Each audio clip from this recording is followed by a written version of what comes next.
স্বৈরাচার পতন হলেও সিস্টেমের বদল হয়নি। আগের চাঁদাবাজি সিস্টেম এখন বহাল রেখেছে একটি দল। পটুয়াখালীতে পদযাত্রায় একথা বলেছেন এনসিপির আহ্বায়ক নাহিদ ইসলাম। দেশ গড়ার প্রত্যয়ে এনসিপির জুলাই পদযাত্রায় সকাল থেকে খণ্ড খণ্ড মিছিল নিয়ে যোগ দেন নেতাকর্মীরা। শহরের সার্কিট হাউস রোড থেকে পদযাত্রা শুরু করেন এনসিপির আহ্বায়ক নাহিদ ইসলাম, দক্ষিণাঞ্চল মুখ্য সংগঠক হাসনাত আবদুল্লাহ, সার্জিস আলম সহ কেন্দ্রীয় নেতারা। এ সময় তারা শহরের বিভিন্ন সড়ক প্রদক্ষিণ করে সাধারণ মানুষের সঙ্গে কুশল বিনিময় করেন। পরে বক্তব্য দক্ষিণাঞ্চলের মুখ্য সংগঠক হাসনাত আবদুল্লাহ বলেন, দেশ গড়ার লড়াইয়ে সব বাধা জয় করতে হবে।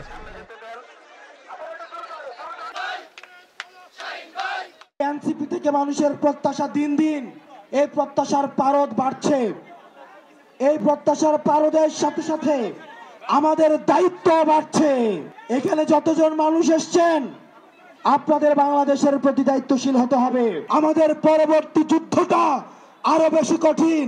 আমরা বলতে চাই, বাধা দিলে বাঁধবে লড়াই, এবং এই লড়াই আমাদের জিততে হবে। সেই সিস্টেম, সেই চাঁদাবাজি, সেই দুর্নীতিকে আগে আরেকটা দল পাহারা দিত, এখন নতুন আরেকটি দল পাহারা দিচ্ছে। সেই সিস্টেম চাঁদাবাজিকে আরেকটি দল এখন টিকিয়ে রাখছে। আমরা স্পষ্টভাবে বলেছিলাম, আমরা শুধু হাসিনার পতন নয়, সেই দুর্নীতি, সেই মাফিয়া সিস্টেমের পতন চেয়েছি। আমরা এই জন্য বুঝেছিলাম ফ্যাসিবাদী ব্যবস্থার বিলোপ এবং নতুন রাজনৈতিক বন্দোবস্ত প্রতিষ্ঠা করতে হবে। দেশ গড়তে এনসিপির জুলাই পদযাত্রা এখন পটুয়াখালী। সেখানে আছেন সহকর্মী অপূর্ব অপু, সরাসরি যাচ্ছি তার কাছে।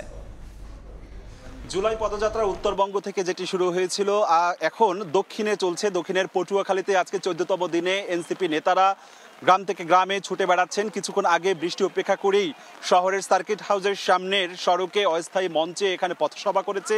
তার আগে দুপুর 12টার দিকে সার্কিট হাউসের এই সামনের সড়ক থেকে তারা বেরিয়েছে, গণসংযোগ করেছে, কথা বলেছে, বিভিন্ন শ্রেণী পেশার মানুষের সাথে কুশল বিনিময় করেছে। শহরের বিভিন্ন সড়ক ঘুরে দুপুর 1টার দিকে শহরের সার্কিট হাউসের সামনে এখানে অস্থায়ী মঞ্চে এনসিপির কেন্দ্রীয় নেতারা বক্তব্য রেখেছেন। নাহিদ ইসলাম বক্তব্য রেখেছেন দক্ষিণাঞ্চলের মুখ্য সংগঠক হাসনাত আবদুল্লাহ, সার্জিস আলম এই সভায় সঞ্চালনার মধ্য দিয়ে স্থানীয় এবং কেন্দ্রীয় নেতারা বক্তব্য রেখেছেন এবং বেশ কিছু তারা বার্তা দিয়েছেন। তারা বলছেন, বিশেষ করে নাহিদ ইসলাম আহ্বায়ক এনসিপির, তিনি অভিযোগ করেছেন, বার্তা দিয়েছেন যে তাদের এনসিপির কার্যক্রমের বিরুদ্ধে নানান ধরনের প্রোপাগান্ডা চালানো হচ্ছে। দেশ এবং বিদেশে তাদের কার্যক্রমকে থমকে দেবার চেষ্টা চালানো হচ্ছে এবং তিনি অভিযোগ করেছেন, নাহিদ ইসলাম তিনি তার বক্তব্যে বলেছেন যে মুজিববাদ সংবিধান দেশকে এগোতে দেয়নি।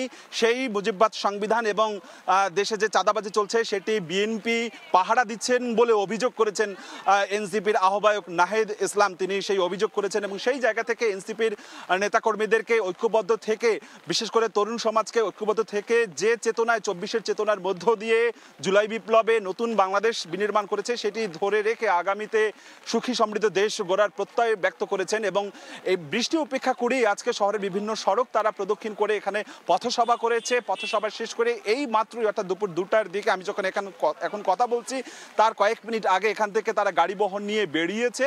তারা বেরিয়ে আজকে বিকেলে বরগুনাতে পথসভা রয়েছে, সেখানে বিভিন্ন শ্রেণী পেশার মানুষের সাথে কথা বলবে। বরগুনা শেষে আগামীকালকে সকালে ভোলা, দ্বীপ জেলা ভোলায় সেখানে পথসভা করবে এবং বিকেলে বরিশালে পথসভা করবে। এখানে বেশ কিছু বার্তা দিয়েছেন দক্ষিণাঞ্চলের যে মুখ্য সংগঠক হাসনাত আবদুল্লাহ। তিনি তার বক্তব্যে বলেছেন যে 29তম জেলা হিসেবে তারা 1 জুলাই থেকে জুলাই বিপ্লবের পদযাত্রা শুরু করেছে, সেটি জেলায় জেলায় তারা ঘুরে বেড়াচ্ছেন এবং সাধারণ মানুষের সাথে কথা বলে তারা তাদের রাজনৈতিক ইশতেহার গঠন করবেন। সেই রাজনৈতিক ইশতেহারের মধ্য দিয়ে আগামীর বাংলাদেশ তারা কেমনভাবে করবে সেই বার্তাটি দিয়েছেন।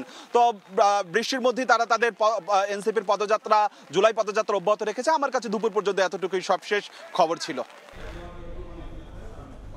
পটুয়াখালী থেকে এনসিপির জুলাই পদযাত্রার সবশেষ খবর জানাচ্ছিলেন সহকর্মী অপূর্ব অপু।